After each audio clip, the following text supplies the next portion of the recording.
యెషయా గ్రంథము 1వ అధ్యాయము. ఉజ్జియా, యోతాము, ఆహాజు, హిజ్కియాయను యూదా రాజుల దినములలో యూదాను గూర్చియు యెరూషలేమును గూర్చియు ఆమోజు కుమారుడగు యెషయాకు కలిగిన దర్శనం. యెహోవా మాటలాడుచున్నాడు. ఆకాశమా ఆలకించుము, భూమి చెవియొగ్గుము. నేను పిల్లలను పెంచి గొప్పవారినిగా చేసి తిని వారు నా మీద తిరగబడి ఉన్నారు. ఎద్దు తన కామందు నెరుగును, గాడిద సొంత వాని దొడ్డి తెలుసుకొనును. ఇశ్రాయేలుకు తెలివి లేదు, నా జనులు యోచింపరు. పాపిష్టి జనమా, దోషభరితమైన ప్రజలారా, దుష్ట సంతానమా, చెరుపు చేయు పిల్లలారా, మీకు శ్రమ. వారు యెహోవాను విసర్జించి ఉన్నారు. ఇశ్రాయేలు యొక్క పరిశుద్ధ దేవుని దూషింతురు, ఆయనను విడిచి తొలగిపోయి ఉన్నారు. నిత్యము తిరుగుబాటు చేయుచు మీరేలా ఇంకను కొట్టబడుదురు? ప్రతివాడు నడినెత్తిని వ్యాధి కలిగి ఉన్నాడు, ప్రతివాని గుండె బలహీనమయ్యను. అరకాలు మొదలుకొని తల వరకు స్వస్థత కొంచెమైనను లేదు. ఎక్కడ చూచినను గాయములు, దెబ్బలు, పచ్చి పుండ్లు. అవి పిండబడలేదు, కట్టబడలేదు, తైలముతో మెత్తన చేయబడలేదు. మీ దేశము పాడైపోయెను, మీ పట్టణములు అగ్నిచేత కాలిపోయెను. మీ ఎదుటనే అన్యులు మీ భూమిని తినివేయుచున్నారు.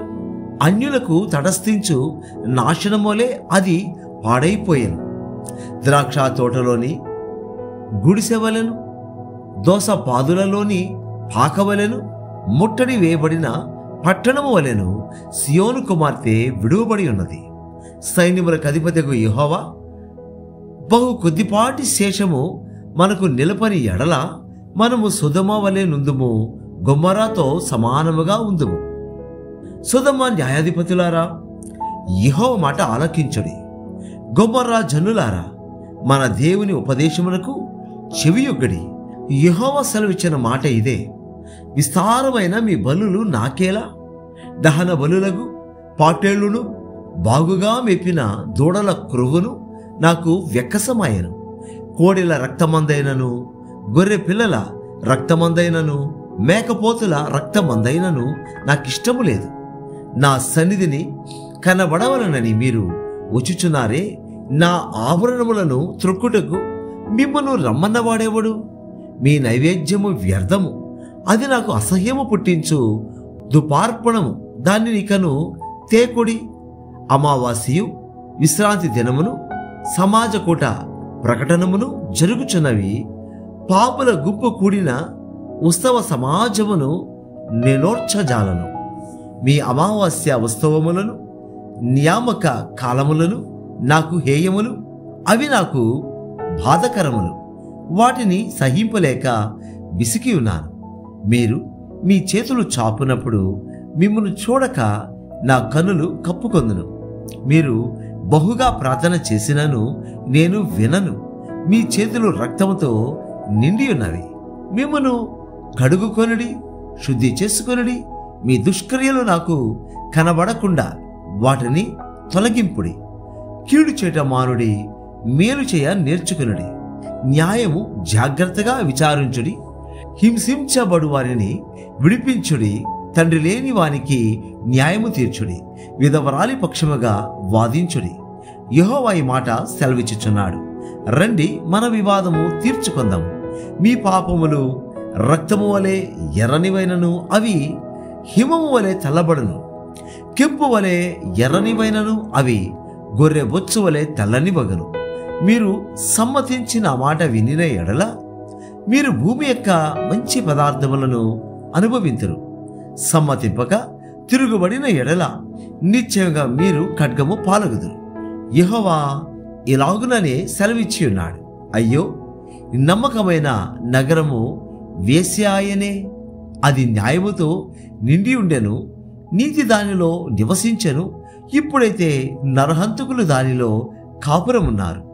నీ వెండి మస్తాయను, నీ ద్రాక్షారసము నీళ్లతో కలిసి చెడిపోయాను. నీ అధికారులు ద్రోహులు, దొంగల సహవాసులు. వారందరూ లంచము కోరుదురు. బహుమానముల కొరకు కనిపెట్టుదురు. తండ్రి లేని వారి పక్షమున న్యాయము తీర్చరు. విధవరాండ్ర వ్యాజ్యము విచారించరు.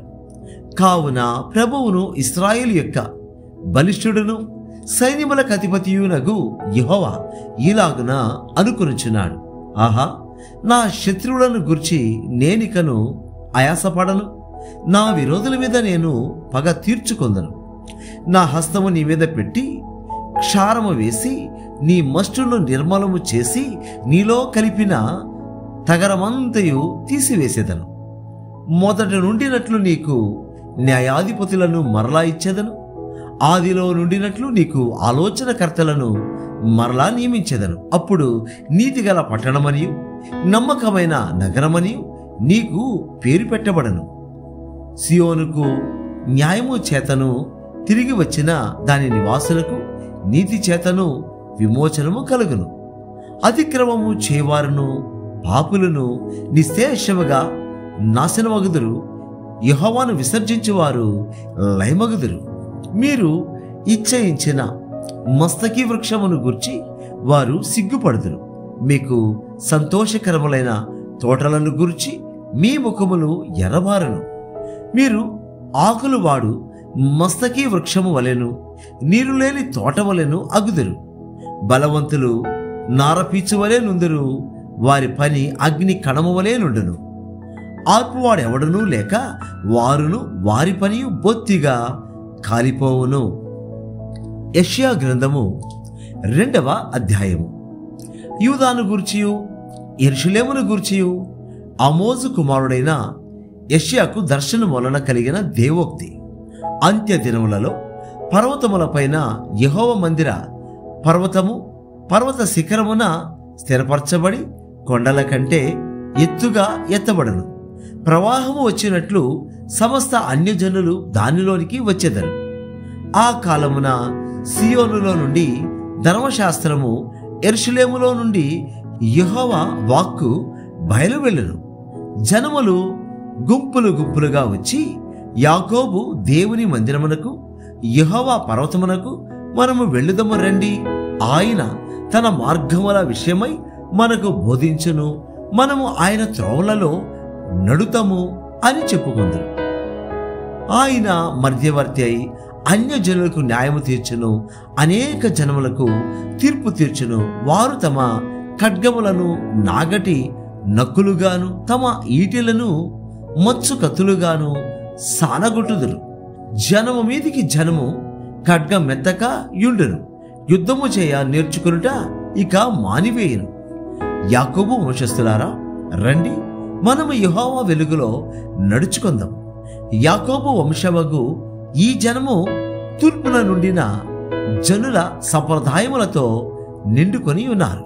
వారు ఫిలిస్తీయుల వలె మంత్ర ప్రయోగము చేయుదురు, అన్యులతో సహవాసము చేయుదురు. గనుక నీవు వారిని విసర్జించి ఉన్నావు. వారి దేశము వెండి బంగారములతో నిండి ఉన్నది. వారి ఆస్తి సంపాద్యమునకు మితి లేదు. వారి దేశము గుర్రములతో నిండి ఉన్నది. వారి రథములకు మితి లేదు. వారి దేశము విగ్రహములతో నిండి ఉన్నది. వారు తమ చేతి పనికి తాము వ్రేళ్లతో చేసిన దానికి నమస్కారము చేయుదురు.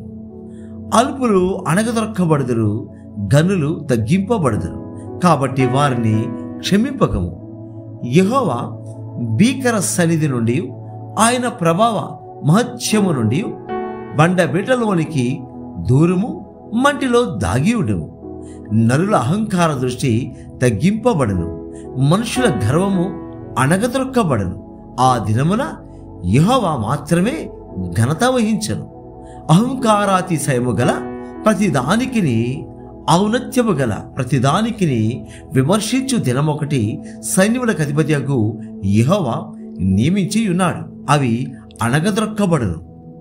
ఔన్నత్యము కలిగి అతిశయించు లెబానోను దేవదారు వృక్షములన్నిటికిని, బాషాను సింధూర వృక్షములన్నిటికిని, ఉన్నత పర్వతములన్నిటికిని, ఎత్తైన మెట్లన్నిటికిని, ఉన్నతమైన ప్రతి గోపురమునకును, బురుజులు గల ప్రతి కోటకును, తర్షీషు ఓడల కన్నిటికిని, రమ్యమైన విచిత్ర వస్తువుల కన్నిటికిని ఆ దినము నియమింపబడి ఉన్నది. అప్పుడు నరుల అహంకారము అణగదొక్కబడును, మనుషుల గర్వము తగ్గింపబడును. ఆ దినమున యెహోవా మాత్రమే ఘనత వహించును. విగ్రహములు బొత్తిగా నశించిపోవును. యెహోవా భూమిని గజగజ వణికింప లేచినప్పుడు ఆయన భీకర సన్నిధి నుండి, ఆయన ప్రభావ మహత్యము నుండి మనుష్యులు కొండ గుహలలో దూరుదురు, నేల బొరియలలో దూరుదురు. ఆ దినమున యెహోవా భూమిని గజగజ వణికింప లేచినప్పుడు ఆయన భీకర సన్నిధి నుండి, ఆయన ప్రభావ మహత్యము నుండి కొండల గుహలలోను బండ బీటలలోను దూరవలెనన్న ఆశతో నరులు తాము పూజించుటకై చేయించుకున్న వెండి విగ్రహములను, సువర్ణ విగ్రహములను ఎలుకలకును గబ్బిలములకును పారవేయుదురు. తన నాసికా రంధ్రములలో ప్రాణము కలిగిన నరుని లక్ష్యపెట్టకుము. వానిని ఏ విషయములో ఎన్నిక చేయవచ్చును? యెషయా గ్రంథము 3వ అధ్యాయము. ఆలకించుడి, ప్రభువును సైన్యములకు అధిపతియునగు యెహోవా పోషణమును పోషణాధారమును అన్నోదకముల ఆధారమంతయు పోషణమంతయు శూరులను యోధులను న్యాయాధిపతులను ప్రవక్తలను సోదెగాండ్రను పెద్దలను పంచాదశాధిపతులను ఘనత వహించిన వారిని మంత్రులను శిల్పశాస్త్రములను ఎరిగిన వారిని మాంత్రికులను యెరూషలేములో నుండి యూదాదేశముల నుండి తీసివేయను. బాలకులను వారికి అధిపతులనుగా నియమించెదను. వారు బాల చేష్టలు చేసి జనులను ఏలెదరు. ప్రజలలో ఒకడిట్లును మరి ఒకడట్లును ప్రతివాడు తన పొరుగువానిని ఒత్తుడు చేయును. పెద్దవానిపైని బాలుడును గనునిపైని నీచుడును గర్వించి తిరస్కారంగా నడుచును. ఒకడు తన తండ్రి ఇంట తన సహోదరుని పట్టుకుని, నీకు వస్త్రము కలదు, నీవు మా మీద అధిపతివై ఉందువు, ఈ పాడు స్థలము నీ వశముండనిమ్మనును. అతడు ఆ దినమున కేక వేసి, నేను సంరక్షణకర్తనుగా ఉండనొల్లను, నా ఇంట ఆహారం ఏమీ లేదు, వస్త్రం ఏమీ లేదు, నన్ను జనాధిపతిగా నియమింపరాదనును. యెరూషలేము పాడైపోయెను, యూదా నాశనమాయెను.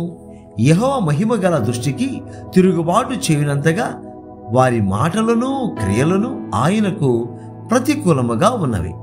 వారి ముఖ లక్షణమే వారి మీద సాక్ష్యమిచ్చును. తమ పాపమును మరుగు చేయక సొదొమ వారి వలె దాని బయలుపరచుదురు. తమకు తామే వారు కీడు చేసుకుని ఉన్నారు, వారికి శ్రమ. మీకు మేలు కలుగునని నీతిమంతులతో చెప్పుము, వారు తమ క్రియల ఫలము అనుభవింతురు. దుష్టులకు శ్రమ, వారి క్రియల ఫలము వారికి కలుగును. నా ప్రజల విషయమై నేనేమందును? బాలురు వారిని బాధపెట్టుచున్నారు, స్త్రీలు వారిని ఏలుచున్నారు. నా ప్రజలారా, మీ నాయకులు త్రోవను తప్పించువారు, వారు నీ త్రోవల జాడను చెరిపివేదురు.